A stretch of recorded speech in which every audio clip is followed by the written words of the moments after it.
Welcome to Jesus channel. मैं हूं Almas Jacob और आप देख रहे हैं गजा प्रोफेसी इन बाइबल। गजा और इसराइल के दरमियान क्या होने वाला है।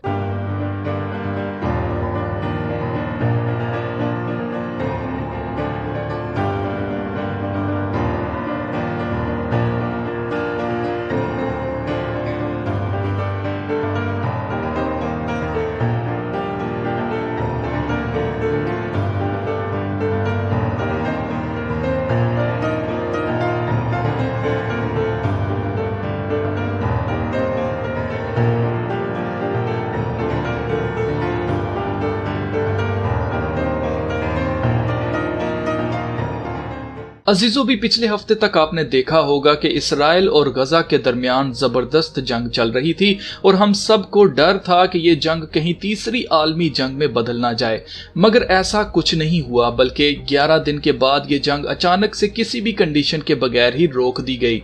ये जंग रुकते ही फलस्तीनी लोग सड़कों पर निकल आए और अपनी जीत का जश्न मनाने लगे। इस सारी सिचुएशन में आप भी मेरी तरह सोच रहे होंगे कि आगे क्या होने वाला है, तो यकीनन खुदा का कलाम इस बारे में भी हमारी रहनुमाई भरपूर तरीके से करता है। और अब मैं जो कुछ आपके साथ शेयर करूंगा वो सुनकर बहुत से मुसलमान दोस्तों को दुख होगा, इसलिए मैं पहले ही आपको बता दूं कि ये कलाम मेरा नहीं, ना मैंने इसको लिखा है, बल्कि खुदा का कलाम है और इसमें लिखी एक एक बात हमारी आंखों के सामने पूरी होती जा रही है और हम में से कोई भी इसको झूठ कहकर इससे बच नहीं सकता। इसलिए अगर हिम्मत है तो सुनो और अपनी जानों को बचाओ, और अगर हिम्मत नहीं है तो ये वीडियो यहां ही छोड़ दो, आप बर्दाश्त नहीं कर पाओगे।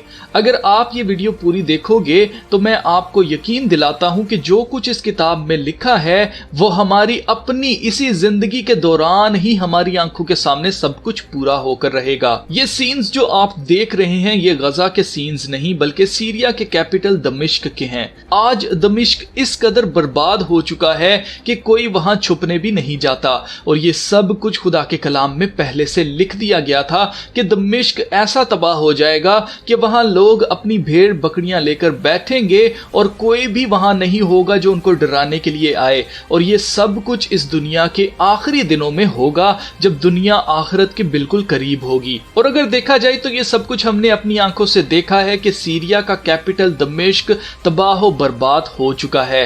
ऐसा ही कुछ बल्कि इससे भी और भी ज्यादा खतरनाक पेशगोई फलस्तीन और गजा के बारे में खुदा के कलाम में हमें साफ साफ पढ़ने को मिलती है। सफनिया की किताब उसका 2 बाब और उसकी 5वीं आयत में लिखा है कि समंदर के साहिल के रहने वालों यानी क्रेतियों की कौम पर अफसोस। यहां मैं ये क्लियर कर दूं कि क्रेती लोग गजा के लोगों को कहा गया है क्योंकि गजा ही इसराइल के साहिल समंदर पर वाक़या है। आगे लिखा है, ऐ केनान फलस्तियों की सरजमीन, खुदावंद का कलाम तेरे खिलाफ है, मैं तुझे नेस्तो नाबूद करूंगा यहां तक कि कोई बसने वाला ना रहे। इसी तरह हिस्कियल नबी की किताब उसके 25वें बाब की 16वीं आयत में लिखा है, इसलिए खुदावंद खुदा यूं फरमाता है कि देख मैं फलस्तीन पर हाथ चलाऊंगा और करेतियों को काट डालूंगा और समंदर के साहिल के बाकी लोगों को हलाक करूंगा। यहां पर फिर से करेतियों का जिक्र किया गया है जो कि गजा के रहने वालों के लिए किया गया है। आपने देखा होगा कि इस जंग के बाद फलस्तीनी लोग सड़कों पर निकल आए थे और अपनी जीत का जश्न मना रहे थे। ये लोग इसलिए खुश हो रहे थे क्योंकि इस बार जो हमला हमास की तरफ से किया गया वो इतना खतरनाक था जिसे इसराइल का डिफेंस सिस्टम, जिसे आयरन डोम कहते हैं, वो भी सही से संभाल नहीं पाया था और कुछ रॉकेट्स इसराइल की सरजमीन पर गिरे और 12 लोगों की जान गई थी। फलस्तीनी लोग इसी बात का जश्न मना रहे थे कि उन्होंने आयरन डोम को हरा दिया और इसराइल को जंग बंद करनी पड़ी। इस सारी सिचुएशन के बारे में भी खुदा का कलाम हमें पहले से ही बताता है। यसाया नबी की किताब यानी आइज़ाया 14 और वर्स 29 से 32 में लिखा है, ऐ कुल फलस्तीन, तू इस पर खुश ना हो कि तुझे मारने वाला लाठ टूट गया। मेरे ख्याल से यहाँ इसराइल के बारे में बात हो रही है क्योंकि 70 एडी में रोमन हुकूमत ने यहूदियों को मार मार कर निकाल दिया था और इसराइली पूरी दुनिया में तितर बतितर हो गए थे। उस वक्त इसराइल वर्ल्ड मैप से गायब हो गया था, बिल्कुल नामो निशान मिट चुका था।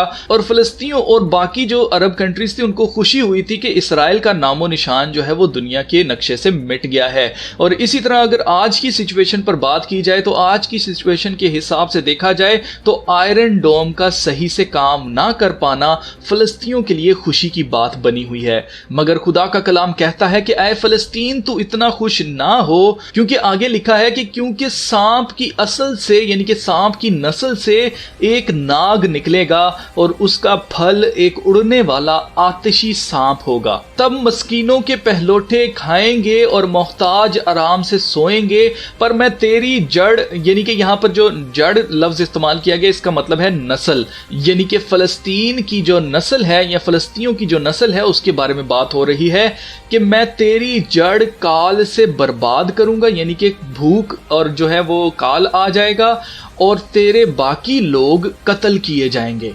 आए फाटक तू ववेला कर, ऐ शहर तू चिल्ला, ऐ फिलिस्तीन तू बिल्कुल गुदास हो गई, क्योंकि शुमाल से एक धुआं उठेगा और उसके लश्कर में से कोई पीछे ना रह जाएगा। अब अगर आप सोच रहे हैं कि खुदा का कलाम फिलिस्तीनियों का इतना मुखालिफ क्यों है, क्यों खुदा इनकी नस्लों की नस्ल को खत्म कर देना चाहता है, आखिर वजह क्या है? क्या फलस्तीनी उसी खुदा की इबादत नहीं करते जिसकी इबादत बाकी तमाम नबी किया करते थे? तो जवाब है कि निजात इसराइल के खुदा की तरफ से है। और आपको जानकर हैरत होगी कि हजरत दाऊद बादशाह ने भी जिस जायंट, जिस देव को मारा था वो भी एक फलस्तीनी था। हजरत दाऊद बादशाह ने गोलायत को सिर्फ एक पत्थर से कत्ल कर दिया था। उस वक्त भी लड़ाई सिर्फ लैंड के लिए नहीं हो रही थी, बल्कि उस वक्त भी फलस्तीनी लोग खुदा और उसकी कौम पर लानत करते थे। उस वक्त भी जंग खुदा और गैर माबूदों के बीच में थी। उस वक्त भी खुदा ने दाऊद बादशाह के जरिए फलस्तीनियों को बताया था कि इसराइल का खुदा जिंदा खुदा है और उसके अलावा कोई माबूद नहीं। और इसी खुदा ने अपने लोगों के दुश्मनों को मारने के लिए किसी तलवार या भाले की जरूरत उसको पेश नहीं आई, बल्कि वो एक छोटे से 16 साल के लड़के से एक कदामत, एक बहुत बड़े देव को एक पत्थर से सिर्फ एक पत्थर से हलाक कर सकता है। उस वक्त भी फलस्तीनियों ने खुदा को छोड़कर गैर माबूदों की इबादत की और वो आज भी खुदा और उसकी कौम इसराइल पर लानत करते हैं। यही वजह है कि खुदा हर उस कौम, हर उस सल्तनत को जो खुदा और उसके लोगों पर लानत करते हैं हरगिज ना छोड़ेगा, बल्कि उससे बदला लेगा। मगर जो कौमें ईमान लाएंगी वो बचाई जाएंगी और खुदा उन पर अपनी हिफाजत कायम करेगा, क्योंकि निजात इसराइल में से है। और जब तक यीशु मसीह वापस नहीं आ जाते इसराइल का कोई भी कुछ भी बिगाड़ नहीं पाएगा।